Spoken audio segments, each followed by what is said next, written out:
What's up, everybody? It's Kayvon with Functional Fitness VA, and today we're doing some kettlebell front squats. You know, the exercise where you sit down and stand up with weight trying to push you down to the earth, but you're not going to let it happen? Yeah, that one. So first we got to clean the kettlebells up, which I hike back, stand up in a plank, row the kettlebells, and boom, they end up on my shoulders.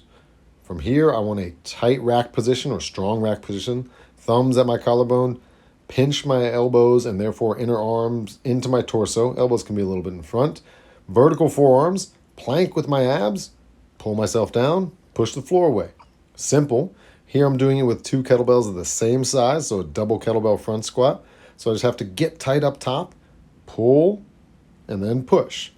Again, it's simple. That doesn't mean it's easy, but you got to hit the basics to make sure you have a strong foundation to get strong off of. What are the basics? Tall torso that's braced with your abs, but again, don't lose my posture.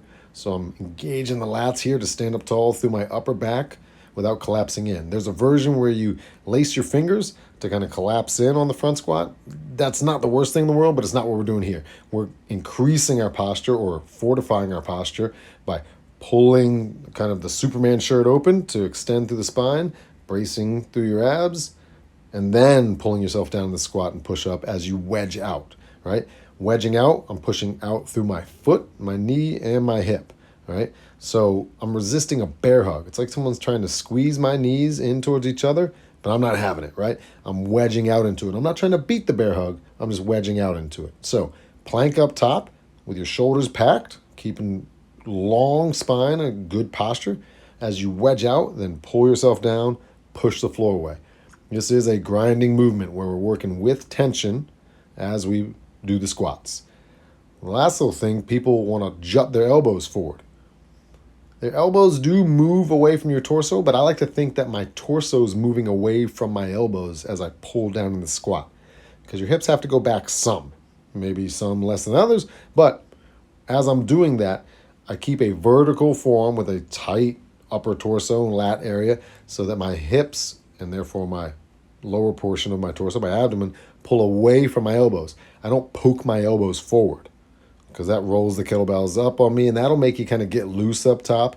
It's a good delt workout, but it's not the kettlebell front squat we want, just like we don't want the interlaced fingers.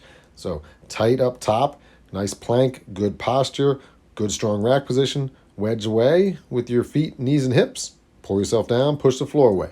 Good for producing power and strength. Also a great core exercise. But we're going to do a single now. Say you don't have two kettlebells or you don't want to use two kettlebells, you want to get asymmetric loading up top. Same deal. I clean the kettlebell up, get my strong rack position.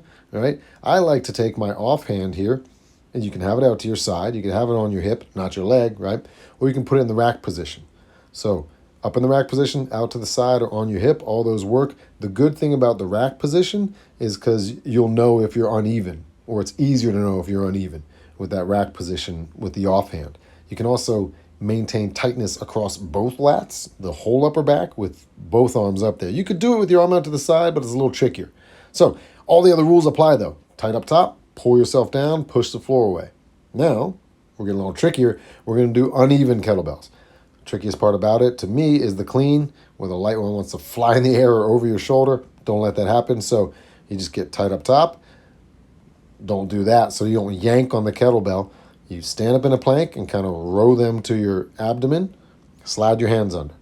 I tend to concentrate on the heavier one because the lighter one will take care of itself as long as I don't over yank on it, right? You got to stay away from that over yanking. So same position as with a regular double, hike it, stand up, concentrate on the heavier one, but just row them into your body, sneak your hand underneath to get to the rack position. Covered it before, strong, tight rack position, good posture, braced abs, wedge out on your feet, knees, and hips. As you pull yourself down, press yourself up. The weights, if they're imbalanced enough, which is a good thing here, are going to want to tilt you over or change your posture or rotate you. Don't let it happen. The whole kind of benefit of doing uneven weights is so that you can resist against the leaning or the rotating. So it's anti-rotation, it's anti-side bend, right? And it's pretty applicable to the real world because rarely are we lifting some perfectly symmetrical weights in the real world. So long story short, you plank and tight rack, pack up top, wedge out with your feet, knees, and hips, pull down, push away, strong squats. Try all the variations, maybe just not all at once.